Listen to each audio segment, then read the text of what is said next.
Hello, I see you passing through the corridors of time. Why not sit a while by this fire?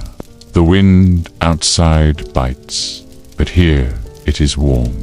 I am Grigori Rasputin. You've likely heard whispers, poison, power, prophecy, but few ever ask me how it all began.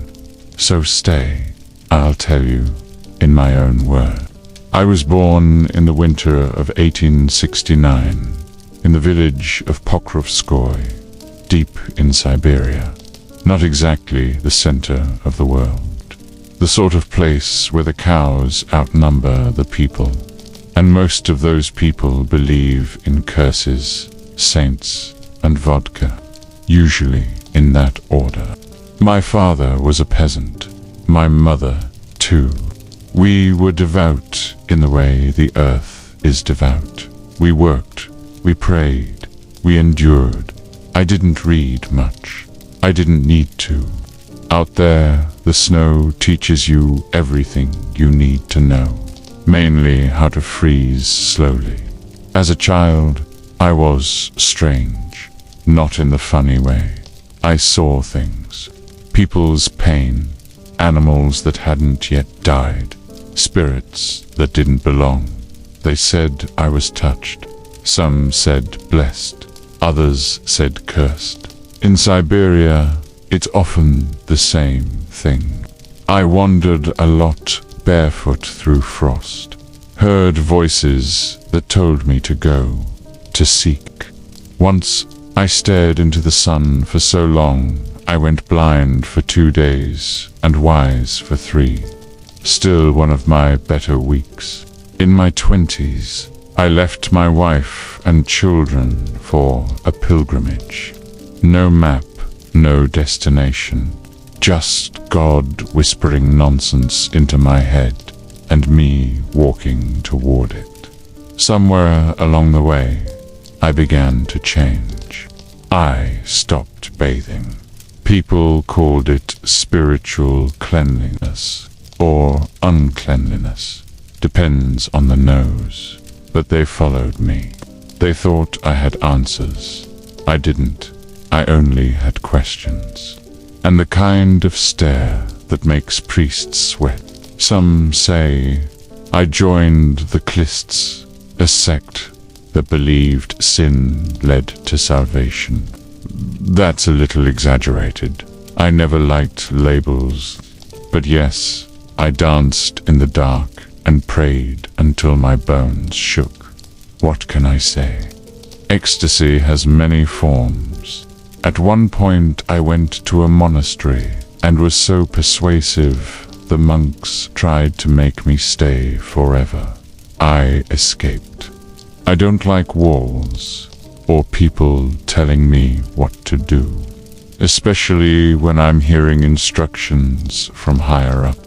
And so I became what I was meant to be, a wandering holy man, a starets. Some called me a madman, others insisted. But word of me spread all the way to St. Petersburg, that glittering swamp of silk and secrets. And there, dear listener, is where things truly began.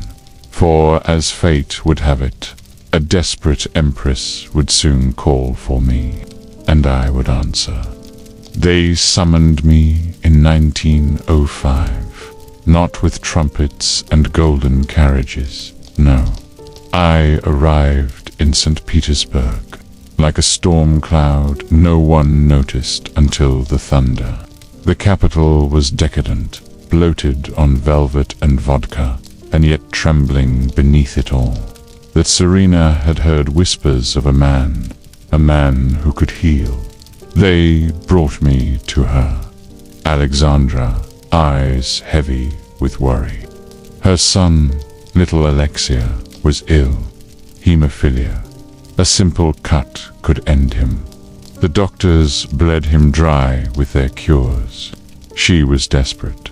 I offered no medicine, just prayer, and a stare that could slice marble. The boy calmed. His bleeding slowed. They said it was a miracle. I said nothing. The truth, I'm not sure what happened.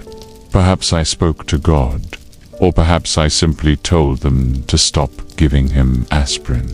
One of those is divine intervention. The other is basic common sense. Proud.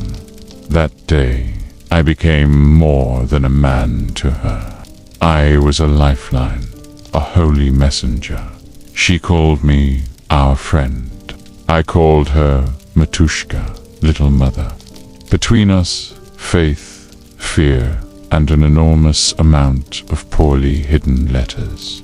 Nicholas, the Tsar, was a gentleman, too gentle for the world swallowing his empire. He trusted Alexandra, and Alexandra trusted me. So, in time, I began to advise about ministers, about war, about God's will. My words became actions. My whispers became decrees. I never held a title, never wore a crown. Yet I was more present in their palace than most generals or bishops. A holy man with no uniform, no army, but enormous influence. The irony, I still smelled like Siberia. At one point, they wanted to give me a medal. I said no.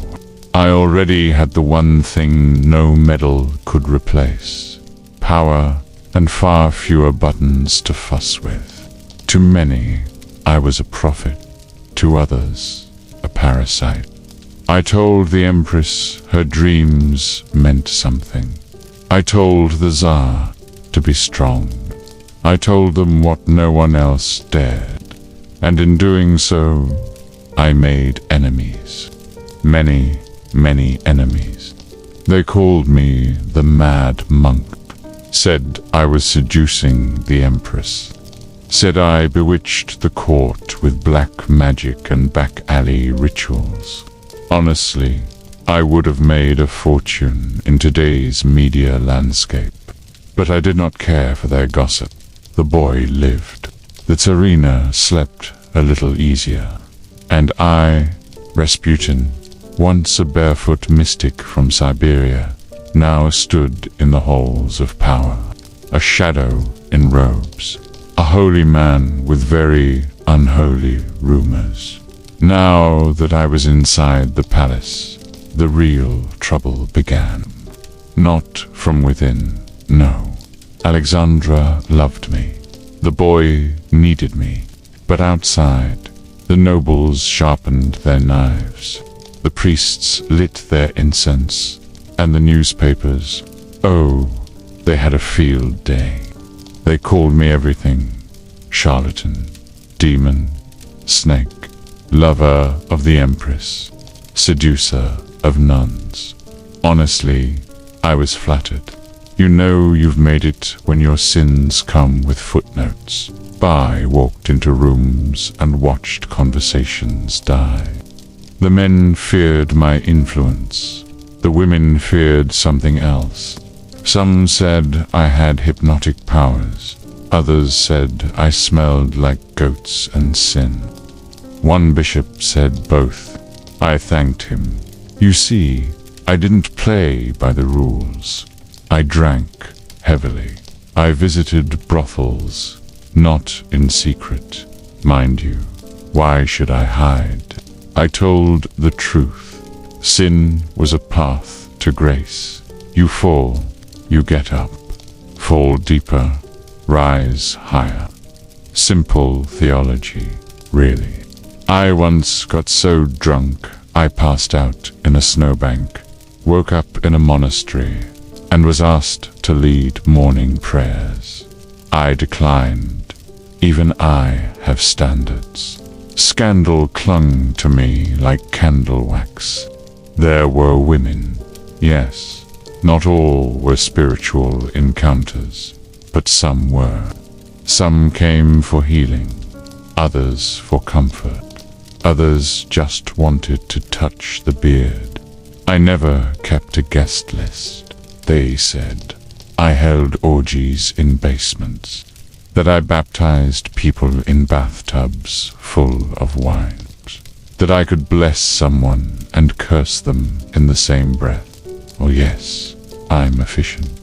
A group of nobles once followed me to a tavern and watched me dance shirtless on a table while singing folk songs about onions and God. The next day, one of them asked me to bless his newborn. Even the imperial family wasn't safe from the rumors. The empress's devotion to me was ... excessive, yes, but it was not carnal.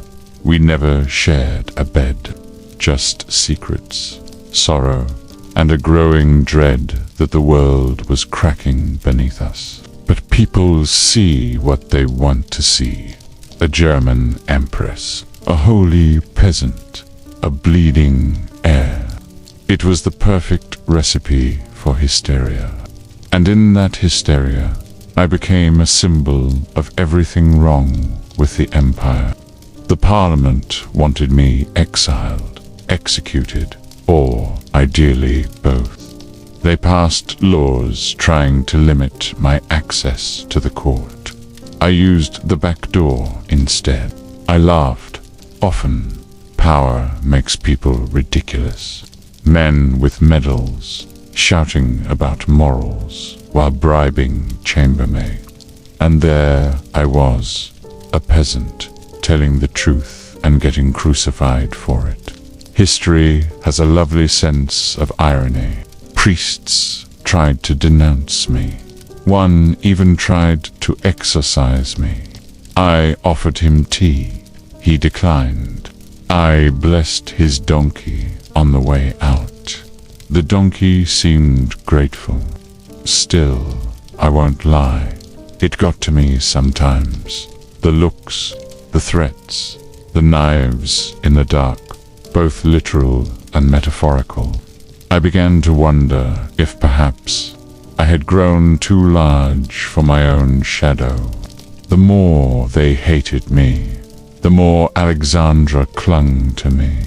The more she clung, the more they hated. It was a perfect spiral, and in the center of it all, I stood, calm, barefoot, watching it burn.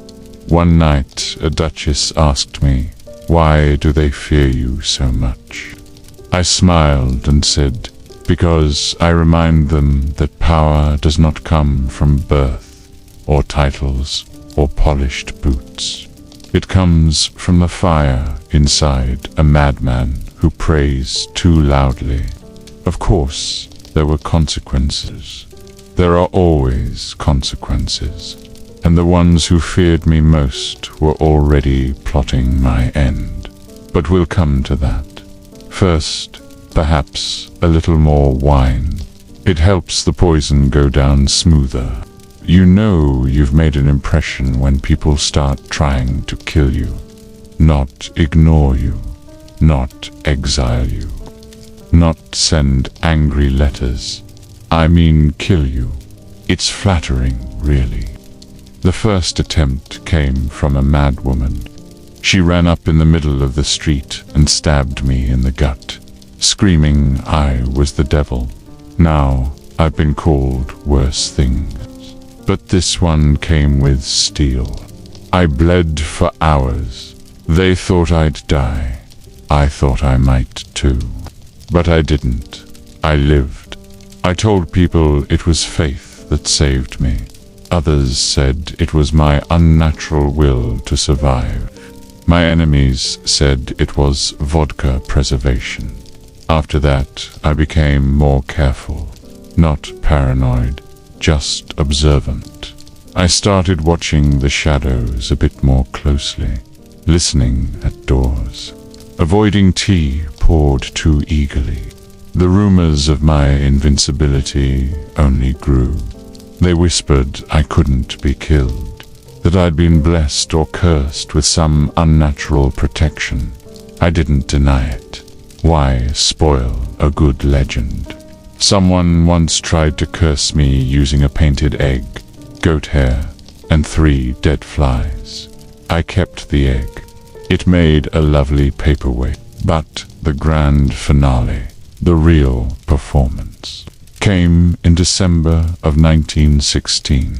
A group of nobles, led by Prince Felix Yusupov, invited me to his palace for a little chat.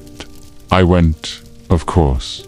I do enjoy being underestimated. They offered cakes, wine, sweet things, all poisoned. Cyanide, they say, enough to kill a bear. I ate, I drank, I smiled, I felt nothing. Well, maybe a little heartburn, but that could have been the frosting. Yusupov panicked, left the room, came back with a revolver, shot me in the chest. I fell, theatrically, let the silence bloom around me. He thought I was dead, a classic mistake. When they leaned in to check the body, I opened my eyes, sat up, spoke his name. He screamed, ran. Understandable, really. I would have screamed too. I staggered outside, blood pouring, snow crunching. I wanted to see the stars one more time. They followed, shot me again, then again. Finally, they tied me up and threw me into the icy river. Some say I was still alive when I hit the water, that I struggled under the ice, hands clawing for air, that my lungs filled not with poison or bullets, but with frozen silence. A fitting end, perhaps. The autopsy, controversial. Some claimed I drowned. Others say the poison never worked. Some deny the autopsy even happened. And so the legend grew. Rasputin, the man who would not die. Of course, I did die. Eventually. You're not talking to a ghost, just a memory. But it's a good one, isn't it?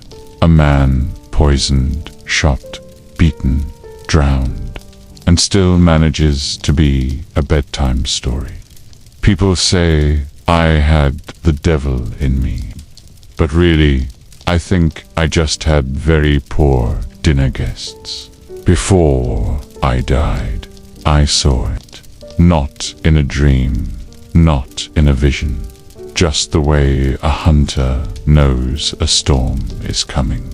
The wind changes, the animals fall silent. You feel it in your bones. The fall of the Romanovs. It was coming, and I warned them. I wrote to Alexandra in the last weeks of my life. I said, if I am killed by peasants, you will rule for many years to come. But if I am killed by nobles, your family will not last the year. She cried when she read it. Nicholas dismissed it. But prophecy doesn't care if you believe in it. Like gravity, it pulls you just the same. They thought killing me would save Russia, that removing the madman would steady the ship. But I wasn't the iceberg. I was the little bell ringing in the fog, saying, turn back. And sure enough, after I died, the walls began to crack. Revolution came. The Tsar abdicated. The royal children were lined up against a basement wall, and well, you know how that part ends. Some blamed me for it all, said my influence ruined the monarchy, that if not for Rasputin, there would have been no revolution. As if I was the only ghost in that haunted empire. Funny, isn't it? They called me mad, yet I was the only one who saw it coming. Madness and clarity are cousins, after all. Sometimes all it takes to see the truth is losing your mind a little. If you like, I'll tell you how they remembered me next, or misremembered me, I should say. After all, the dead don't get to write their own legacy, but I can whisper it to you now. Once I was gone, everyone had something to say. Saints called me a devil. Devils called me a saint. The truth. I was just a man who smelled like onions and told the Empress to calm down. And yet my legend only grew. They said I cursed the Romanovs, that I seduced half the women in Russia, that I was immortal, that my eyes glowed in the dark. Honestly, the only thing that glowed was my liver, thanks to the vodka.